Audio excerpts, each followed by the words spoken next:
inmenso de cosas siniestras y perturbadoras. De hecho, hice un video especial hablando de los casos más perturbadores de México. Pero hace una semana estaba viendo una historia que me hizo preguntarme cuáles son los casos más perturbadores de Latinoamérica. Bien, hoy quiero iniciar esta serie y explorar algunos de estos casos. Flaco. Así que, como siempre, iremos de lo menos turbio a lo más oscuro. Ay. Hay datos perturbadores sobre guerras, catástrofes o hechos mundialmente conocidos, pero hay otro tipo de casos los cuales creo que son aún más inquietantes, y son aquellos no tan conocidos pero que suceden de forma inesperada. En este caso me refiero a un error insignificante que causó un gran caos en Colombia. Joaquín Merchán era este chico de 25 años empleado de la panadería Nutibara de Chiquinquirá, Colombia. Bien, pues Joaquín trabajaba como panadero y se aseguraba que cada noche al finalizar la jornada recibiera el cargamento de harina que sería usado para preparar el pan de la siguiente mañana. Así que la noche del 24 de noviembre de 1967 llega el camión como todos los días. Joaquín lo recibe y regresa a la mañana del siguiente día para comenzar a hornear, cuando nota algo extraño, pero no le da mucha importancia. Unas horas después la harina no era harina de verdad. Y horas después, mientras va por la calle, cae al suelo frente a todas estas personas. Pero lo peor viene días después, cuando en las noticias se descubre algo inquietante. Este es uno de los casos más extraños y perturbadores de Colombia. Pero, ¿qué sucedió aquí? Bien, regresemos un poco. Como vimos, en la mañana del 24 de noviembre, Joaquín había recibido un cargamento de harina. Ahora, en el cargamento además de la harina venían otros costales de mercancía, y el chofer le menciona a Joaquín que también traía un encargo especial de un amigo. Luego de esto ambos se despiden, y a la mañana del 25 de noviembre Joaquín llega temprano para comenzar a preparar pan y luego hornearlo. Pero no lo puedo negar, no era harina. ¿Es que te imaginas? Se da cuenta de algo. Lo que llama la atención del chico es que la harina tiene un olor difícil de describir. Minutos después llega Aurelio Tuve sobredosis de coca. Fajardo, jefe de Joaquín y dueño de la panadería. En cuanto cruza por la puerta, Joaquín va con él y le dice que la harina tiene un olor extraño. Aurelio va hacia los costales de harina, toma un puñado y luego la huele, pero inmediatamente le responde a Joaquín que no tiene nada extraño y que todo es normal. Luego de esto le ordena continuar preparando pan. Claro, a lo mejor traía otra cosa que no era normal y el resto sí. Así que Joaquín no dice nada más y sigue las instrucciones de su jefe. Un par de horas después la panadería comienza a sacar el pan del día. Aurelio está en el mostrador cuando de la nada Joaquín llega y le dice que se siente mal. En este punto Aurelio se molesta y le dice que no tiene nada, que está muy joven para sentirse mal y que continúe trabajando. Así que en otras palabras no estaba tomando en cuenta lo que le decía su empleado. Pero aquí es donde pasa algo curioso. Los siguientes minutos transcurren. El malestar de Joaquín escala poco a poco, pero a pesar de esto el chico sigue sacando el pan del horno y tras terminar de hornear todo sale de la tienda para entregar pan a domicilio. Algo me dice que se confundieron de harina, weón, estoy segura. En las siguientes horas comienzan a llegar varias personas, principalmente niños que habían salido de clases y pasaban por el lugar antes de ir a casa. Llegó un momento donde la panadería se atascó de gente, pero aún así Aurelio pudo atender a todos, y horas después cerró el negocio. Todo iba bien hasta que de la nada el Hospital San Salvador, el único en el municipio, comienza a llenarse de pacientes. Todo adentro era un caos, la escena en los pasillos del hospital era aterradora. Y para hacerlo peor, solo había 3 doctores en todo el hospital. Pero, ¿qué era lo que ocurría? Bien, al principio llegaron un par de pacientes que decían sentirse mal del estómago. Luego llegaron otros diciendo que tenían un fuerte dolor de cabeza.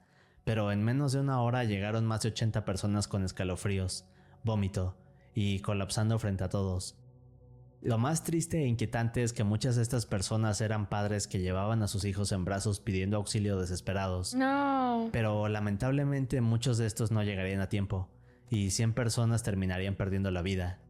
80 de estos eran niños. Así que algo desconocido estaba atacando a la población del municipio. Pero, ¿qué era? Bien, entre todo el caos los doctores corrían y hacían llamadas a otros hospitales para pedir apoyo.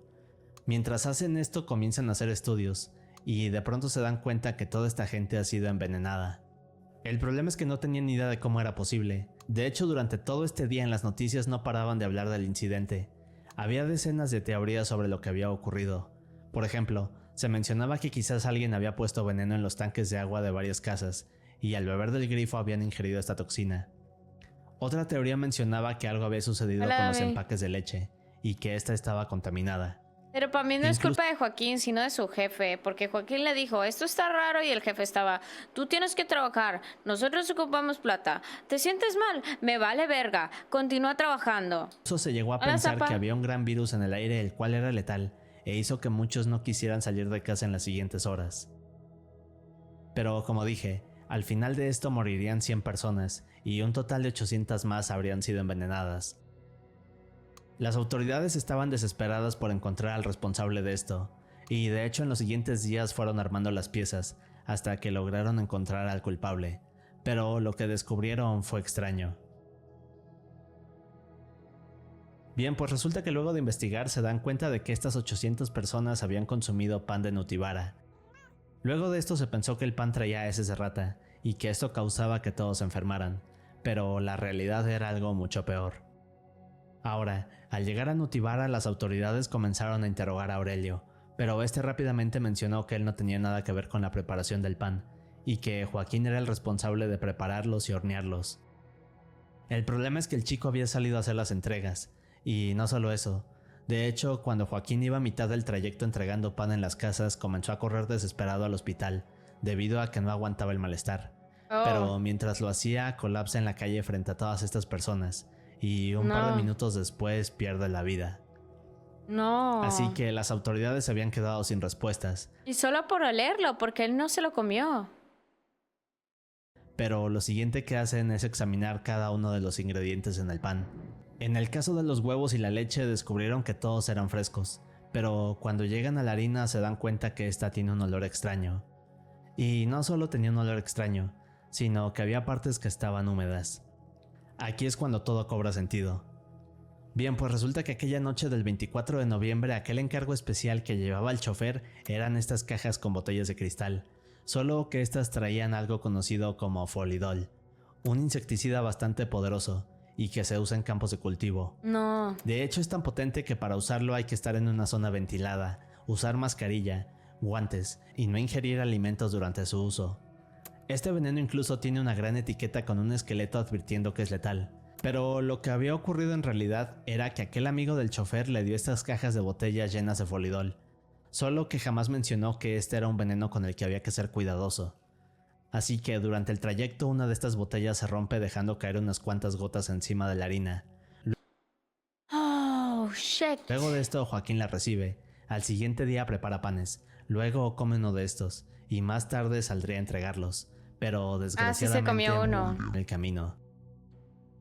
El incidente de la panadería Nutibara es uno de los eventos más siniestros de Colombia. Pero hay otro suceso el cual ocurrió. Literalmente porque durante el envío y todo se mezcló sin querer, se cayó, tal cual Rappi, huevón. Hola, King. Cuando te llega así toda la bebida derramada y todo sobre la comida y la comida toda aguada, pero mucho más turbio. Imagínate que solo se cayó un chorrito, y mató tanta gente. Qué locura. No, ¿y cómo te lo imaginas? O sea, imagínate la gente que fue a comer y pidió nada más un pan, un simple e inocente pan. Qué loco. Ocurrió en gran parte de Latinoamérica, y en mi opinión es uno de los más brutales de la historia. Durante los 70s y luego de la Segunda Guerra Mundial... Por lo menos si era harina de verdad. Si hubiera sido coca, ¿qué hubiera pasado?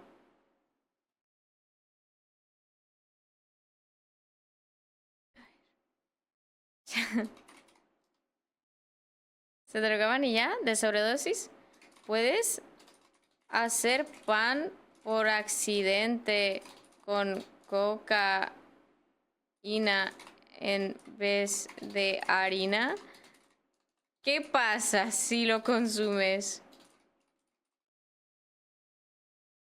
No puedes hacer pan por accidente con cocaína en vez de harina. La razón es porque la cocaína no tiene propiedades químicas ni físicas de la harina, no contiene almidón, no fermenta con levadura, no forma masa. No tendrías pan sin una mezcla tóxica. Si lo consumes, sería toxicidad aguda. Ingerir cocaína es peligroso. Taquicardia, hipertensión, hipertermia, convulsiones, arritmia, paro cardíaco. Dosis letal, 1 gramo de cocaína oral puede ser mortal en personas sensibles. Calor del horno. El horneado no elimina su toxicidad. Es imposible hacer por accidente pan con cocaína, pero sería potencialmente letal. Ah, bueno. Ocurriría un suceso inquietante entre Rusia y Estados Unidos. Este crearía una serie de eventos perturbadores en gran parte de Latinoamérica y duraría más de 10 años. Pero un poco de contexto. Se prendió una alarma, ¿no? Con esa búsqueda. De repente le llegó una notificación al del FBI. La ideología del comunismo quería ser erradicada por Estados Unidos, así que durante este periodo nació la Guerra Fría. Ahora, aunque todo esto ya fue un conflicto que casi escala a un evento mundial aterrador, afortunadamente se pudo detener, por así decirlo. Pero desde los 70s hasta los 80s, Estados Unidos lanzó varios operativos con la CIA en países aliados. Uno de estos fue algo llamado la Operación Cóndor. Esta operación fue aterradora y ha querido ser eliminada de los registros de todos los países involucrados. Lo curioso de esta operación es que nació debido a que varios países de Latinoamérica tenían miedo de que Estados Unidos usara bombas atómicas en ellos. Así que, sin poder hacer nada, gran parte de Latinoamérica fue entrenada para poder repeler atentados de todo tipo. El problema de estas tácticas es que se basaban en la represión, violencia, y en otras palabras eran terribles. Podríamos pensar que estas serían usadas para combatir las fuerzas de otros países, ¿cierto? Bueno, no realmente. En realidad estas estaban enfocadas en ser usadas con cualquier persona de Latinoamérica que tuviera una ideología diferente a la de Estados Unidos. Pero, ¿qué tan terrible y perturbador fue este caso? A ver. Bueno, un poco más de contexto. Los países en los que se realizó la Operación Cóndor fueron Perú, Chile, Argentina, Paraguay, Bolivia, Uruguay y Brasil. A todos estos se les daban armas de forma clandestina y debían obedecer ciegamente a Estados Unidos. De hecho, la primera fase de la Operación Cóndor duró 5 años, pero lo perturbador comenzaría el 25 de noviembre de 1975 en Chile. Todos los países involucrados firmaron este documento, que durante años se intentó hacer desaparecer debido a lo terrible de esta operación. Por ejemplo, entre algunas de las cosas que se hacía era cazar personas entre fronteras, espiar ciudadanos y asustarlos en caso de que pensaran diferente. Pero en casos más extremos se harían crímenes de los cuales actualmente no hay ningún culpable. Todo esto iría escalando hasta que meses después el gobierno de Estados Unidos ordenaría implementar otras tácticas. Pero todo esto comenzó a volverse un caos. Es como lo que se dice las guerrillas en Colombia. Lo que se hizo fue crear una gran base de datos en Latinoamérica. En ella tenían información específica de grupos religiosos, movimientos sociales, personas que estuvieran en contra de este tipo de represión, y prácticamente todo aquello que levantara sospechas. Pero en otras palabras, tanto Estados Unidos como estos países comenzaron a ponerse paranoicos, así que buscaban cualquier pretexto para acusar a sus ciudadanos. Esto hizo que poco después se inventaran castigos y torturas, y es perturbador de leer. Por ejemplo, encontré historias que hablan de que a quienes encontraban sospechosos de esto, el gobierno simplemente los desaparecía, y sus familias jamás volvían a saber de ellos. En otras ocasiones también a bebés como forma de amenaza. También se habla de varias personas que fueron y luego abusadas por militares. Pero además también se llevaba a estas personas a sitios que parecían normales. Pero luego, digamos que se usaba cualquier tipo de trato en ellos. Aun si se descubría que estas personas eran inocentes. Por ejemplo, había un taller llamado Automotores Orletti en Argentina. Este funcionaba como uno de estos sitios fachada. Pero lo más perturbador acerca de la Operación Cóndor, en mi opinión, son los famosos vuelos de la muerte. Estos consistían en que las autoridades entraban a la casa de las familias, iglesias o lugares de trabajo. Luego se llevaban a todos a un avión, y un par de horas después, a mitad del mar y a miles de metros de altura, todos eran arrojados, hasta que finalmente morían ahogados.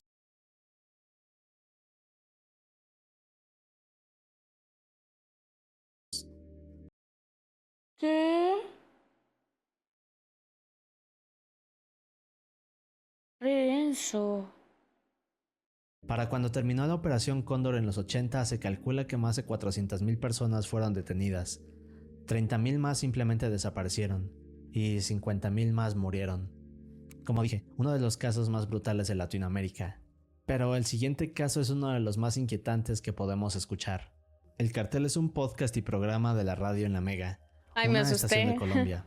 En el programa se presentan temas variados, pero una de sus secciones más curiosas y destacadas es una en la cual reciben llamadas de teléfono con historias de terror, sucesos misteriosos, o cosas Hola de Marco humor. Antonio Pulpo, Ahora, gracias Parcota el también programa por el siempre follow. ha sido así, pero por ahí de 2010 Daniel y Héctor, quienes eran los conductores de estos años, estaban haciendo el programa cuando sucedió algo misterioso.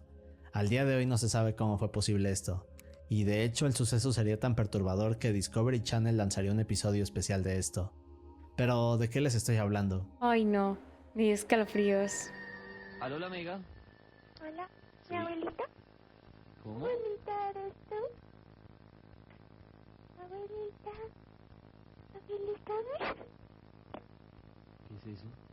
No me asuste, Contreras, con sus llamadas locas a esta hora. ¿Quién habla? Abuelita.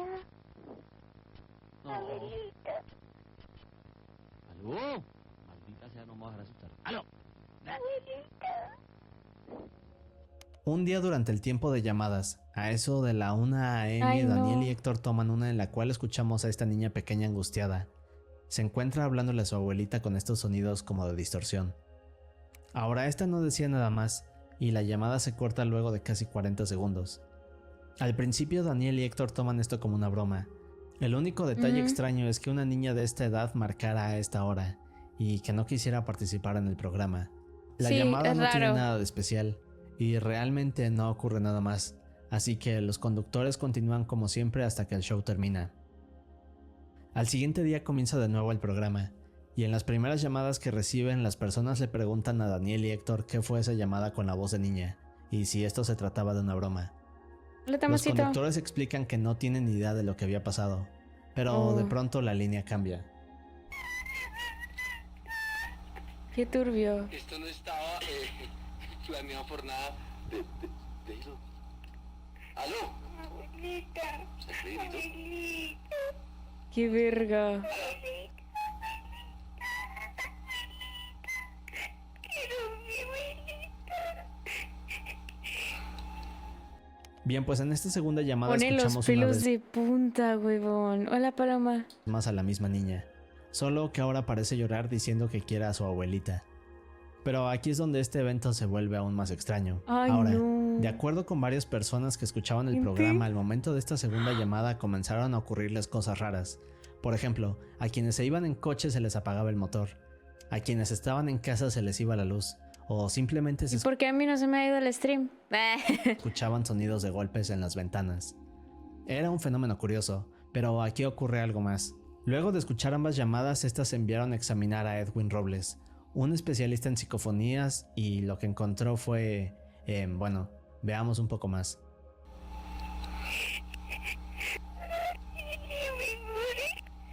No, ni de pedo. ¿Qué es esto?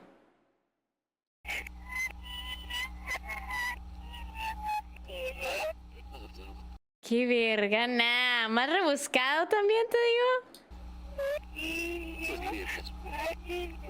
Hola. Así que luego de un día de estar analizando la llamada, Edwin rebuscado? manda este archivo de audio reproducido en reversa. Literal. Pero aquí hay varias frases. En él escuchamos que la niña dice auxilio, me muero. Nadie me quiere. Me muero. Y finalmente nadie me ve. Otro detalle que se menciona en la investigación es que de fondo podemos escuchar el sonido de llamas, como si algo se estuviera quemando, pero la verdad no logro distinguirlo muy bien. Ahora, todo esto es aterrador, pero Daniel y Miedo. Héctor deciden investigar aún más. En este punto tanto los conductores como las personas que escuchaban el programa estaban convencidos de que lo que habían escuchado fue un fenómeno paranormal, así Uy, que no. aquí deciden llamar a otro especialista llamado Edwin Ocampo, un parapsicólogo y medium. Este le sugiere hacer una sesión en la cabina del programa para ayudar a esta niña y saber qué más hay detrás del caso. Pero otra cosa que sucede es que a Héctor le comienzan a dar estos dolores insoportables en la espalda, como si algo Oh. estuviera encima de él todo el tiempo. Y hay más. Al siguiente día, cuando llegan a la ¿Estrés? cabina, Héctor es llamado por su jefe Alejandro Villalobos. Cuando entra a su oficina se da cuenta que también está Daniel. Alejandro está molesto con ellos, les dice que expliquen lo de la llamada y les pregunta si esto era algún tipo de broma. Ahora, el programa era el número 1 de esos años, y la Mega quería ser esta estación donde siempre se hablara con la verdad. Pero aquí es cuando Héctor y Daniel Claro. explican Hola, que no es Paloma. ninguna broma, y que ellos están tan confundidos como él. Finalmente Alejandro los deja ir, advirtiéndoles que mantengan la seriedad en el programa. Así que horas después la Oh. sesión comienza con Edwin Robles y Edwin Ocampo como invitados.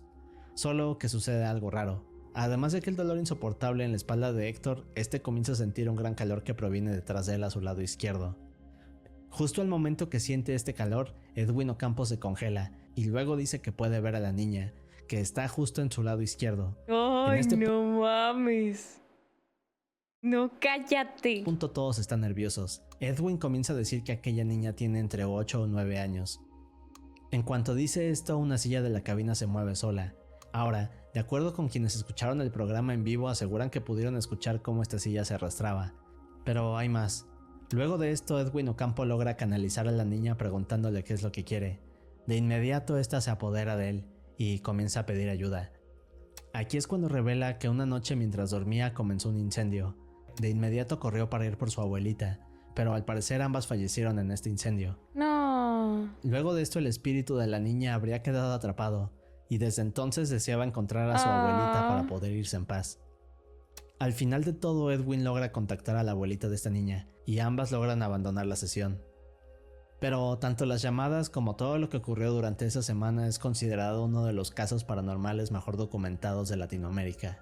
Y uno que durante años ha dejado Pero pensando... ¿por qué no dieron, o sea, por qué sí supuestamente ocurrió toda esa conversación y ocurrió como durante el programa? ¿Por qué si eso pasó no hay videos, no hay nada? Muchos. Pero el siguiente caso es uno de los más tristes de hoy. A mediados de los 2000, Sebastián Ignacio Álvarez, un chico de 15 años, comenzó a hacerse popular en esta red llamada Fotolog. Siento que va a ser algo turbio tipo secta, huevón. Ahora, lo que llamaba la atención de Sebastián Parece como algo que saldría en La Rosa de Guadalupe con un episodio para clasificar un emo. era su apariencia. En esa época había varios grupos sociales, pero el más llamativo de todos Verga, siento que no puedo hacer tampoco chistes porque estoy hablando de un video de casos perturbadores reales. estos eran los emos. Bien, pues Sebastián formaba parte de este grupo y en los siguientes meses se volvió un icono de esta red social. Luego a lo mejor termina todo bien calaverita. No solo era el chico más seguido en todo Chile, sino que gracias a esta fama comenzó a aparecer en la televisión. Luego se lanzó como cantante, y además logró completar varias giras en el país. Damn. Lo curioso de Sebastián es que es considerado el primer influencer de Chile. Me Podríamos dio decir que náuseas, era toda quiero una vomitar. celebridad, y también que había Güey, encontrado lo de una antes gran me vida. dio... Solo que algo sucedió.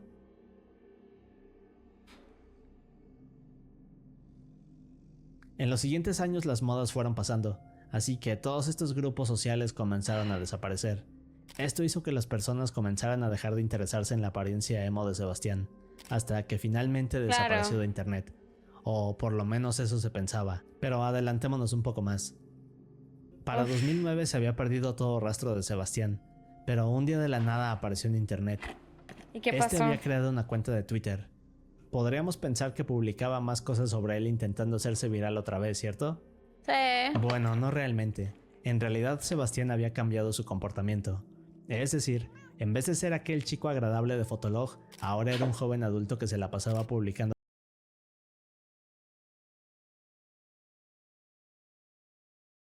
Porque te va a salir en High Definition, Loser Power y hasta en Loon. ¿Qué carajo? cosas ofensivas de todo tipo. Principalmente expresaba su odio contra la gente de color, la gente con sobrepeso,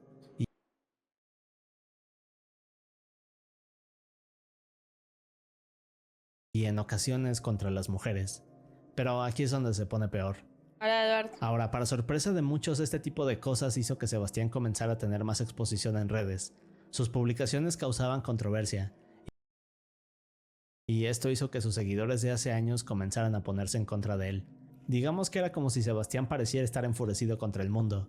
De Básicamente se volvió edgy. hecho, un par de años después, en 2011, abrió esta página en la cual publicaba fotos de mujeres con sobrepeso, y luego añadía todos estos comentarios ofensivos. Hola, Eduardo. Esto llamó tanto la atención que el caso de Realmente pasó de emo a edgy, huevón. Sebastián comenzó a aparecer en las noticias. La Rodri. Pero aquí es cuando sucede algo terrible. Bien, resulta que poco tiempo atrás Sebastián había sido diagnosticado con trastorno del límite de personalidad. Este trastorno hacía que fuera vulnerable y a veces demasiado honesto. Es por eso que cuando publicaba no podía razonar lo controversial de sus opiniones. Y Hola, de cierta Cortés. forma era un problema. Pero además de ser tan odiado y ser esta persona controversial, algo que hacía que Sebastián fuera más inestable eran sus adicciones a todo tipo de sustancias. De hecho, Sebastián se había mudado fuera de No su me ciudad sorprende. para alejarse de la televisión, limpiar su cuerpo y para vivir una vida tranquila. Años más tarde Sebastián había conseguido todo esto. Ya nadie le reconocía. Trabajaba como estilista y había encontrado a su pareja, un hombre ¿Es norteamericano 17 años mayor que él. Shish.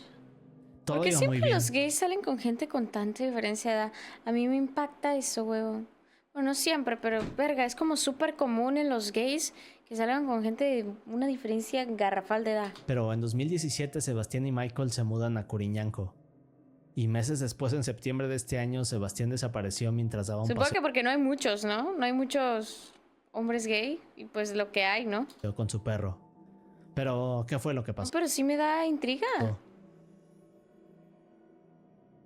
Bueno, esto es lo que hace perturbador al caso. ¿Qué pasó? Es decir, al día de hoy Sebastián sigue sin aparecer. No hay ¿Qué? pistas ni rastros de dónde podría estar. Pero lo más raro sucedería un par de años después, en 2019. Bien, un día de la nada la cuenta de SoundCloud de Sebastián se actualiza. En cuanto esto sucede, muchos piensan que Mente Enferma había regresado a internet. Pero todo se volvió más confuso, porque se descubrió que en realidad un grupo de hackers se había apoderado de una de sus cuentas, así que querían causar más intriga en el Hola, caso. Zapa. Pero aún con todo esto jamás se volvió a saber de él. La única pista que hay es que en varias ocasiones Sebastián le mencionó a su hermana y a su mejor amiga que no podía estar más con Michael, ya que este siempre lo trataba mal. De hecho, lo más raro del caso es que luego de esta última discusión con Michael, Sebastián salió de casa con su perro, pero días después Michael dijo que el perro había regresado solo, a diferencia de Sebastián, que jamás lo hizo. Así que muchos piensan que quizás Michael tuvo algo que ver con esta desaparición. Pero luego de esta teoría, las autoridades descubrieron que la última señal que emitió su teléfono fue cerca de un acantilado. Así que se cree que en algún momento Sebastián salió de casa, fue a este acantilado y bueno, podemos Pero imaginar. ¿cómo le vas a hacer con el perrito al lado? No, hay que ser insensible y abandonar al perro. No creo que lo haya hecho, ¿no? Hola, Matt. Imaginarnos el resto. El caso de Mente Enferma es uno misterioso y trágico, pero el siguiente está es muy aún feo. más raro. En octubre de 1900 O maybe se cayó.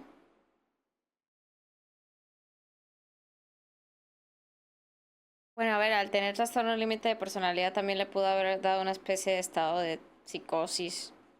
1963 sucedió uno de los eventos más impactantes de Argentina y uno de los casos más intrigantes de Latinoamérica. Así que, ¿cuál es este caso?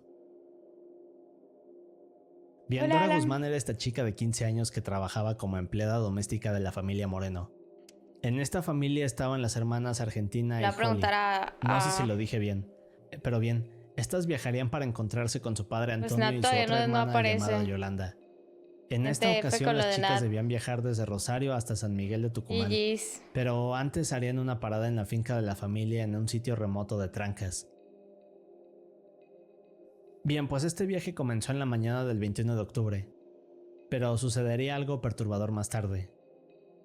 A eso de las 8 p.m. las hermanas habían llegado a la casa. Más tarde a las 9 todos se preparaban será para otro ir a día. dormir. Argentina y Holly se encontraban en una habitación, su padre Antonio en otra, y Yolanda en una más. Dora estaba limpiando la casa, pero de la nada se da cuenta de este gran brillo que viene de la ventana e ilumina la habitación. Al principio no le da importancia, pero segundos después, cuando voltea y mira por la ventana, entra en pánico por lo que hay al otro lado. Mientras esto sucede, en otra habitación estaba Argentina. Se encontraba hablando con Holly, pero de pronto Dora entra casi muerta de miedo y les explica a las hermanas que deben venir a ver lo que está pasando fuera de la finca. Al escucharla, ambas le dicen que se trata de un autobús pasando por la zona, y luego le ordenan regresar a trabajar.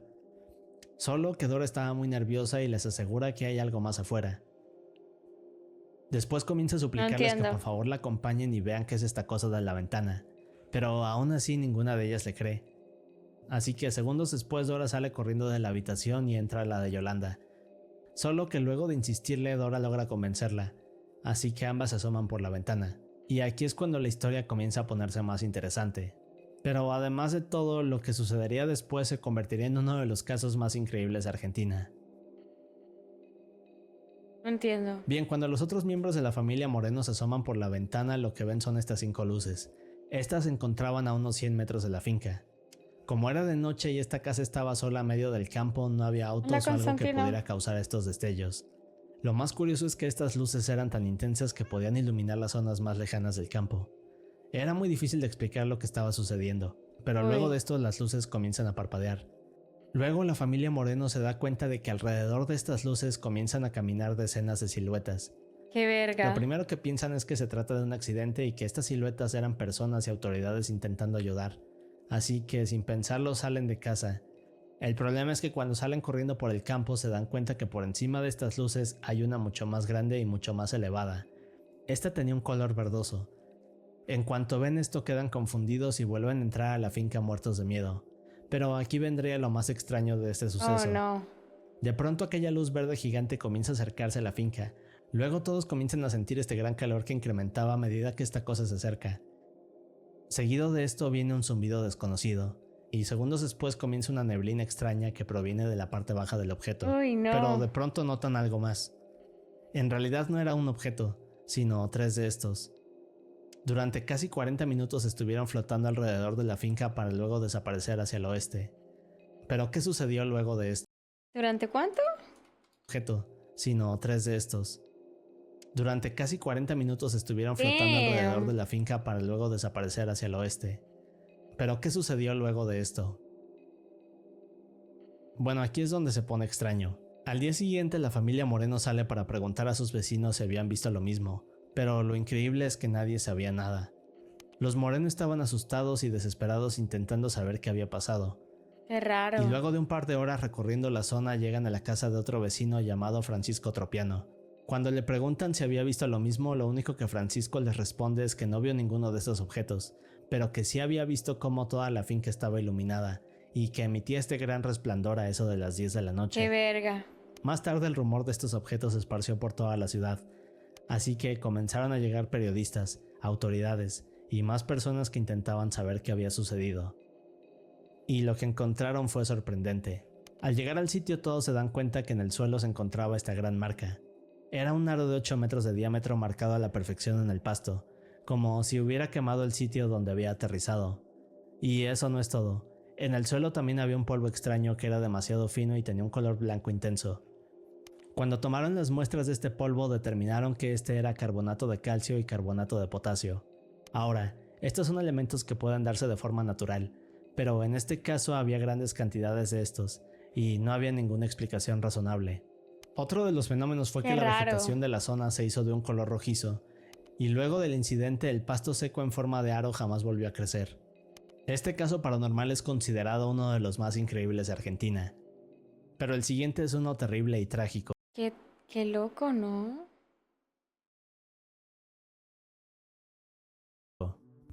A ver, pero también puede ser que no haya crecido por lo que, o sea, por algún... Porque también cuando, por ejemplo, imagínate que pones una piscina, ¿no? Y la dejas ahí un buen tiempo, ¿ok? Y pudre la tierra de esa zona, ya luego no crece, ya luego ya nada crece. A lo mejor de alguna manera lo que sea que tenía afectó las plantas. Schaffer fue este enfermero alemán que en 1961 había llegado a Chile, a una ciudad llamada Parral. Aquí comenzaría a trabajar en varias cosas, pero principalmente se centraría en ayudar personas. Por ejemplo,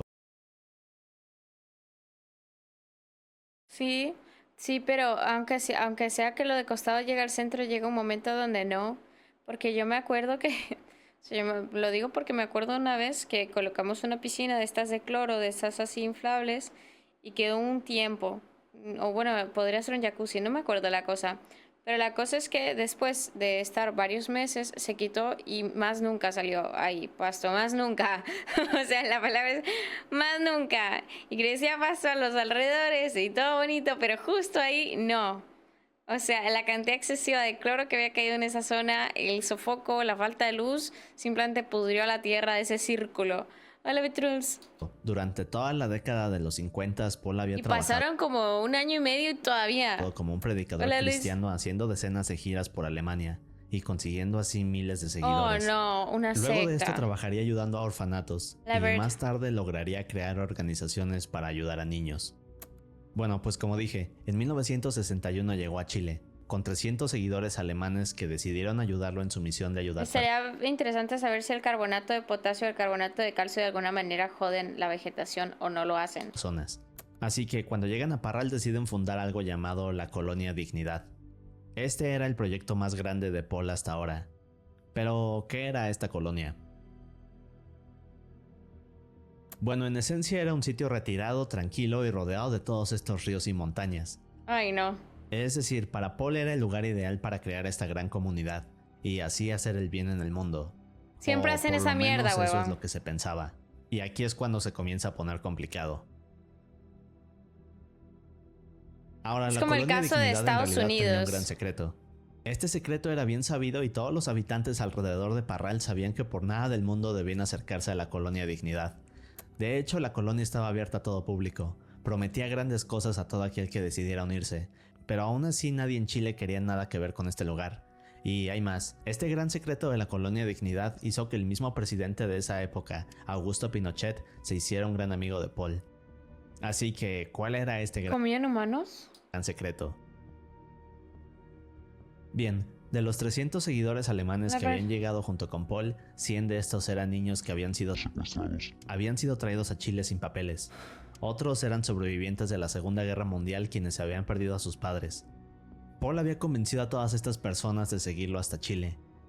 Pero lo que no sabían era que en realidad esta persona que parecía buena era más bien un criminal involucrado en todo tipo de casos grotescos en Alemania. Pero cuando las autoridades de aquel país intentaron capturar a Paul, este huyó a Chile para continuar con sus doctrinas. Así que, en otras palabras, la colonia Dignidad era un culto dirigido por Paul, y aquí es donde comienza lo perturbador. A los niños que seguían a Paul se les había engañado para venir hasta acá, prometiéndoles cosas como que sus padres los estarían esperando al llegar. Pero al estar aquí, Paul tenía este método el cual usaba para que los niños confiaran en él, y poco a poco estuvieran a su servicio. Incluso si esto era de una forma retorcida y grotesca. Solo podemos imaginar lo que Paul hacía con ellos cuando estaba a solas. Pero bien, además de esto, Paul les daba esta vestimenta especial que los hacía vulnerables a su abuso. Pero lo más perturbador es que Paul los amenazaba, diciendo que si hablaban de lo que sucedía mientras estaban con él, entonces sufrirían todo tipo de castigos. Y de hecho así fue. Poco a poco algunos niños comenzaron a decir lo que sucedía a los adultos. Pero al enterarse de esto, Paul los llevaba a una habitación, y aquí, digamos que experimentaba en ellos con toda clase de castigos y torturas. En el caso de los adultos, Paul les había lavado el cerebro, y cuando se unieron a la colonia Dignidad los convencía de que Dios necesitaba que estuvieran en completa castidad. Es decir, que dentro de este culto no podía haber relaciones sentimentales, además de otras cosas. A todo aquel que llegaba aquí le era lavado el cerebro. Luego de esto, Paul los mandaba a trabajar en el campo sin darles descanso o pagarles. Ahora, en el caso que no obedecieran al culto, entonces estos eran anotados en una gran lista de pecadores, y cuando menos lo esperaban eran llevados a estas habitaciones donde sucedían cosas terribles. Y en el caso del presidente de Chile, Augusto Pinochet, la razón por la cual era tan amigo de Paul es que éste enviaba a todos sus enemigos aquí. Así que, en otras palabras, el gobierno desaparecía personas. Luego estas llegaban a la colonia Dignidad, y aquí pasaban sus últimas horas de vida experimentando toda clase de castigos. ¡Qué verga! Ahora podríamos pensar que esto solo duró un par de años, y alguien finalmente detuvo a este culto, ¿cierto? Bueno, en realidad no del todo. La colonia Dignidad funcionó desde 1961 hasta los 90s. Se dice que durante esta época llegaban todos estos camiones llenos de personas desaparecidas por el gobierno, incluidos niños. Finalmente, cuando el gobierno de Pinochet terminó, Paul tuvo que salir huyendo por toda Latinoamérica, hasta que en 2005 fue atrapado en Argentina. Luego de esto le pondrán una condena de 20 años, de los cuales únicamente pudo cumplir 5 debido a que falleció. Sin duda un caso perturbador, pero el siguiente ¿Cómo es que la gente mala llega tan vieja, huevón? Hola, es el Adriel. peor de este video. Mario Rodríguez era este chico de Perú el cual había llegado a Venezuela en 2008. Ahora, cuando Mario llega a Qué Venezuela raro, normalmente es al revés. no es bien recibido. Esto porque casi en cuanto dio un pie en Venezuela, un grupo de criminales lo capturó. ¡No! Y bueno, aquí comienza lo perturbador. Bien, pues Mario es llevado a esta habitación oscura y de pronto somos introducidos a este video tomado por uno de estos criminales. Ahora, YouTube no me permite mostrar nada de este video, y ahora verán por qué. Este es un video largo que podríamos dividir en 3 partes. En la primera vemos a Mario caminando en medio de todos estos criminales. Segundos después vemos cómo todos le empiezan a matar de forma brutal, además de que usan todo tipo de objetos en él. Pero El ¿cómo, problema por de esto es que qué? apenas sería el inicio de algo mucho peor. Ahora, en la siguiente parte del video vemos a Mario indefenso en el suelo. Luego otros criminales le colocan una peluca en la cabeza. Seguido de esto lo hacen ponerse de pie y recorrer la habitación gritando la frase "Soy la reina del arroz con pollo". El video es demasiado inquietante y quizás uno de los más oscuros de internet. Pero bien, Luego ¿Qué? de esto comienza una golpiza aún peor que la anterior. En el video se escuchan los gritos de Mario, hasta que de pronto todo se detiene. Pero el problema y lo perturbador sucede segundos después cuando vemos la tercera parte del video. Y bueno, no puedo describir con palabras normales lo que pasa aquí porque eliminarían el video, pero intentaré contarlo de la mejor manera. Bien, en esta tercera parte Mario es colocado en medio de esta habitación mientras grita desesperado pidiendo auxilio. Después todos estos criminales lo rodean, luego comienzan una tercera golpiza, y de la nada vemos cómo uno de estos criminales toma un objeto para luego hacer unos cortes. Pero esperen. En realidad meses atrás Mario había huido de Perú a Venezuela debido a que se le buscaba por haber cometido todo tipo de crímenes contra menores. Solo imaginen lo peor que se le puede hacer a alguien. Bien, pues eso es lo que Mario hacía con niños. Ahora, cuando Mario llega a Venezuela comienza a cometer todos estos crímenes nuevamente, pero la policía no tarda mucho en atraparlo. Y aquí es donde hay algo que deben de saber. Bien, cuando alguien llega a prisión los demás prisioneros le dan la bienvenida dándole un castigo que sea igual al crimen que cometió. Así que cuando todos se enteran de lo que Mario había hecho, deciden que su castigo sería mucho peor, y hacen con él lo que creen que es justo. Así que todo aquello que vemos en el video es lo que Mario alguna vez hizo con niños. Verga, güey. Pero adelantémonos un poco más. Hola, Bibish. Minutos después un guardia va pasando por las celdas, cuando se da cuenta que dentro de una de ellas los prisioneros están jugando fútbol con este objeto redondo. Solo que cuando se acerca a ver qué es esta cosa se da cuenta que en realidad es la cabeza de Mario. Así que este es uno de los casos más polémicos de Latinoamérica. Muchos dicen que Mario no merecía esto, mientras que otras personas aseguran que el castigo fue el adecuado. Pronto regresaremos a explorar más casos perturbadores de Latinoamérica. ¡Ey, madres! Sí está fuerte. O sea, sentí menos remordimiento cuando escuché lo que había hecho, la verdad. No te voy a decir que no. O sea, tipo, qué perro asco. O sea, qué necesidad de hacerle cosas a menores, cero.